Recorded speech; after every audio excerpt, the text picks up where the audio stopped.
কেমন আছেন আপনারা সবাই? ওবিএস এর নতুন আরও একটি ব্লগে আপনাদের সবাইকে স্বাগতম। বাবার বাড়িতে সবাই কি করলাম না করলাম, কি খাওয়া দাওয়া করলাম সবই শেয়ার করব আপনাদের সাথে। পুরো ভিডিওটি দেখতে থাকুন।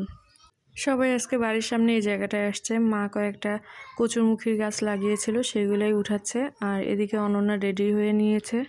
ও যেহেতু আর কয়েকটা দিন পরে পরীক্ষা আবার, আর কয়েকদিন বন্ধ, এজন্য একটু বাড়িতে যাচ্ছে আজকে, আবার বিকালের দিকে চলে আসবে। তাই আমি আর বাবা বলছিলাম যে এখন যাইতে হবে না, যাওয়া লাগবে না, কী জন্য যাবি। এখানে এসে খুব ভালো লাগছিল, মিষ্টি একটা রোদ্দুর গায়ে লাগছিল। আর অনন্যা সেদিন যে স্যান্ডেলটা কিনেছে সেটাই পরেছে। মার পায়ে ব্যথা, তারপরেও তার গাছ লাগানো, তারপরে সবজি লাগানো, এগুলো খুব করতে ভালো লাগে।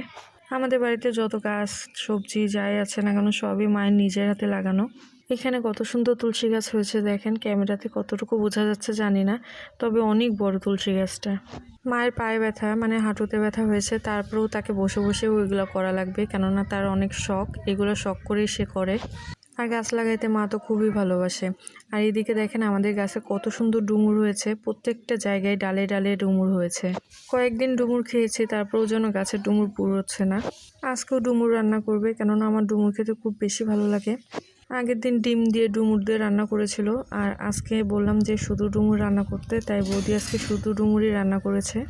আজকে আরও কিছু ডুমুর পারবে, আর আমি বলেছি যাওয়ার সময় আমিও কিছু ডুমুর নিয়ে যাব। ডুমুর কাটতে গেলে অনেকটা সময় লেগে যায়, এই জন্য মা বলছিল যে যখন যাবি তখন আমি ডুমুর কেটে বেছে দিয়ে দেব। প্রত্যেকটা মাই মেয়েদের কষ্ট বোঝে, আর প্রত্যেকটা মেয়েরাই মায়ের কষ্ট বোঝে। মনুকে কোলে থেকে একটু নামিয়ে দিয়েছি, এই জন্য আবার বলছে বেশি কোলে নাও। বৌদিও কিছু কচুরমুখী উঠাচ্ছিল।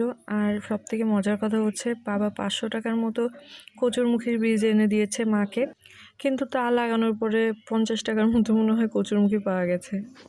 যাই হোক, তা কোনো ব্যাপার না, মা যেহেতু শখ করে এগুলো লাগাইতে ভালোবাসে। এটা হচ্ছে কচুরমুখীরই কচু গাছ, আমি আগে কখনো এইভাবে দেখি নাই কচুরমুখী উঠাইতে।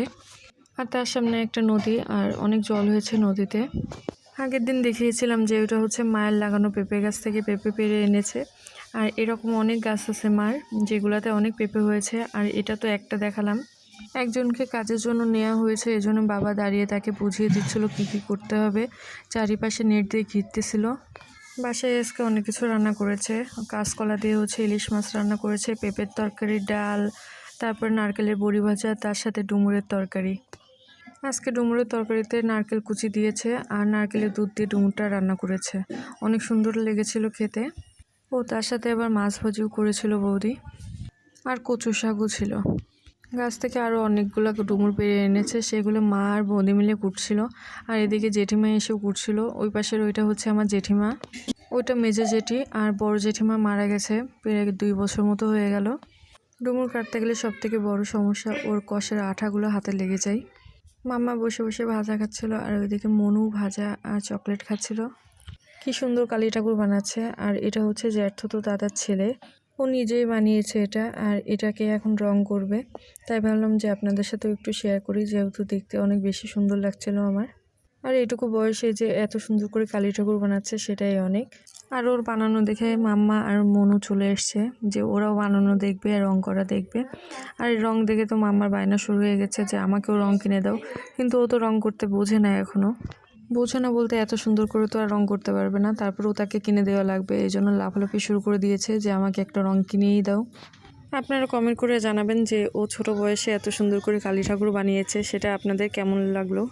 পুরোটা শেষ করতে করতেও সন্ধ্যা লেগে গেছিলো। আর সন্ধ্যার সময় অনন্যা আসছিলো, আর অনন্যার সাথে ওর ভাইও এসেছিলো।